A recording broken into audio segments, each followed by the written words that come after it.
Welcome to A Drink of Wisdom. Nathan Drinkard, I'm Jay Wise. Thanks for spending some of your time with us.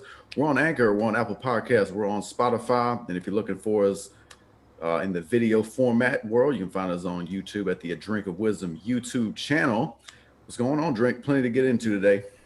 Plenty to get into, man. What's going on with you? I hope everything good with you and everything you got going. But hey, it's another Saturday. Our Saturday shows be pretty action packed because we get um, slow it down a little bit and put a little more thought into it. I think so. With that said, man, I'm ready to get into it. The coffee got me flowing. You know what it is. We see what they don't. We gonna say what they want, and y'all know what time it is. Let's talk some sports, baby. Let's roll, baby. All right, episode 56. The Philly goes up 2-1. The Suns are up 3-0, and we discuss the possibility of a 12-team college football playoff. But we begin with, it's funny you say that, you want to slow it down. Well, we'll slow it down here because the Bucks and Nets played a retro 1980s throwback defensive slugfest as the Bucks win this one 86-83. Giannis Antetokounmpo and Chris Middleton combined for 68 points, but it was Drew Holiday scoring the go-ahead layup with 11 seconds left that had a big deal to had a big reason why the Bucks win that game, and they get within a 2-1 series lead now for the Nets. Okay, Drake, did this game give you more confidence in the Bucks that they can keep this up, or do you still think this series is over as you did Wednesday? I still think the series is over. Here's the deal. I thought the Bucks, was following the recipe that you laid out for them, and it almost wasn't enough. Let's keep it a stack here. Let's keep it tall. They came out, they hit them with a blitz. They was doing their thing, and then it almost in that second quarter they kind of got stagnant. And I made a joke to you before the show. I'm like, Giannis was doing his thing. He was controlling the pace of the game, and I think Budenholzer was like, wait. I can't use up Giannis in the first quarter. I got to give him a break. Once he did that, the offense seemed to be a little more stagnant. Now, you don't have a guy that's cutting to the basket, that's creating plays, that's creating chaos for the Nets defense because Giannis got to rest at some point.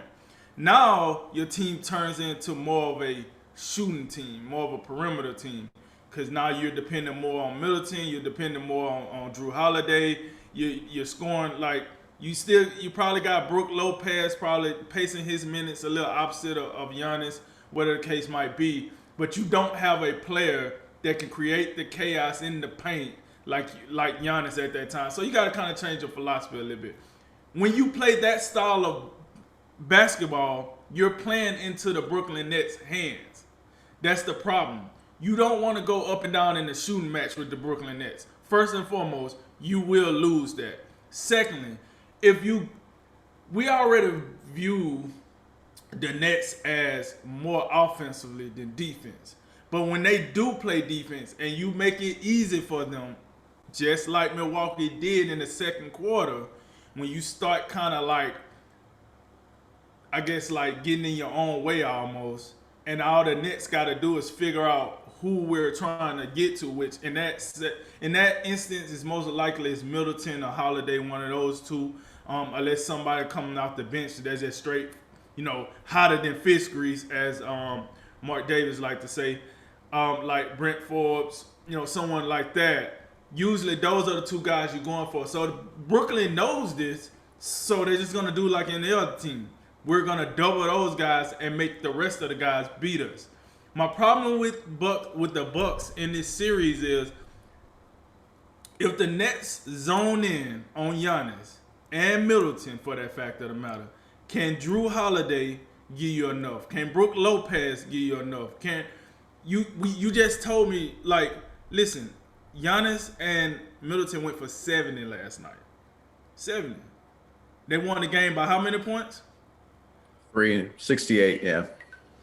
So, listen, it makes me think that if the Nets if what his name, Bruce Brown, don't go out here and try to get his 15 minutes of fame, we don't we don't know what happens at that point. You know what I mean? If KD's taking that shot or Kyrie or whatnot, you might get a different result. So with that said, I felt like Milwaukee came out with a lot of energy. I felt like Milwaukee came out with a chip on their shoulder. They knew how important this game was. You can't go down 3-0. It's a wrap. You really gonna stick a fork in it. And you know what? We want premium gas instead of regular gas because we're definitely out of here if we win this one. So I just felt like with all that said, I don't know if the Bucks can. I mean, I know you said they can get better, but I just wonder, can they adjust fast enough to get back into this series and then, you know, possibly win this series? My thought process is no, they can't, because at the end of the day, listen, you played well against KD, but I feel like if KD comes out, let's say KD comes out aggressive like Giannis, I think KD can easily drop 25 in the first if he just came out and just started taking these shots. And hey, Kyrie, I know you, Kyrie. I'm gonna need you to go ahead and pin over in that corner right quick. Let me go ahead and take this game over. I think if KD wanted to take this game over, he could. They're playing more of a team-friendly type of style of ball right now, and I like it. I'm not mad at it or not.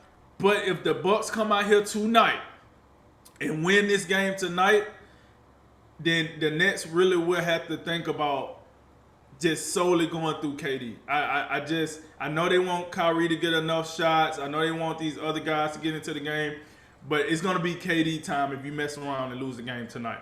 Because now Milwaukee would be telling me at that point, we done figured something out.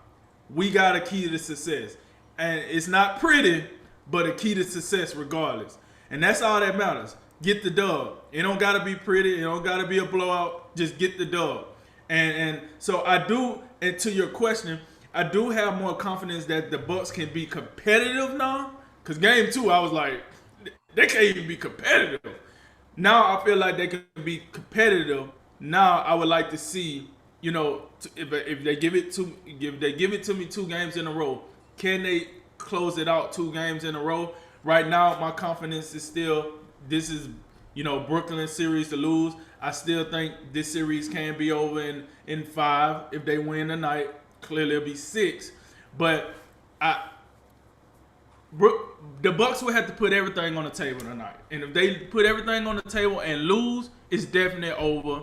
If they put everything on the table and get the win like they did in game 3, we'll see. But no, man, to answer your question, I think this series is still over.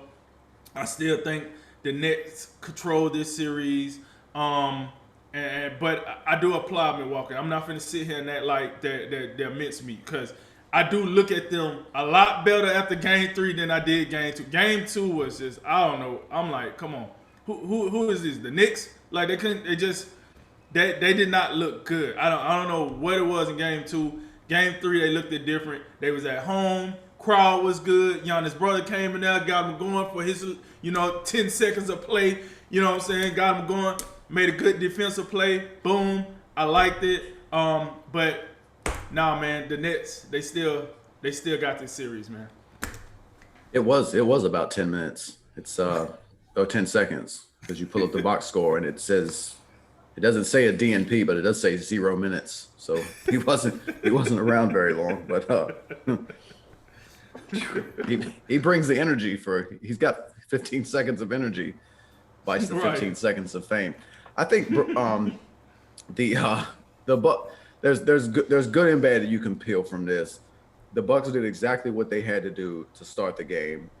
Then they, for whatever reason, they could not figure it out in the second quarter. It was a complete opposite. They were a mess, and Brooklyn started chipping away. They got back in it, and then the second half, it was just a slugfest. Old-fashioned. Felt like I was watching the 2004 Pistons play themselves. That's how ugly the game was offensively.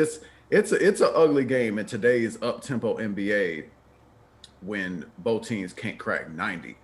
Right. It's normally normally we say the same thing, like, well, you can't get to 100 these days. Like, what on earth are you doing? But the Bucks, on the good side for them, they won this game basically for two reasons. They had two guys. They had two all or an MVP and an All Star show up and play great, because I think Middleton and Giannis were great in Game 3, and it's a good thing because they got virtually nothing from no one else. 79% of their points came from those two guys, which is a record for any playoff game, I believe. So that's not sustainable. What is sustainable is how they played on the defensive end.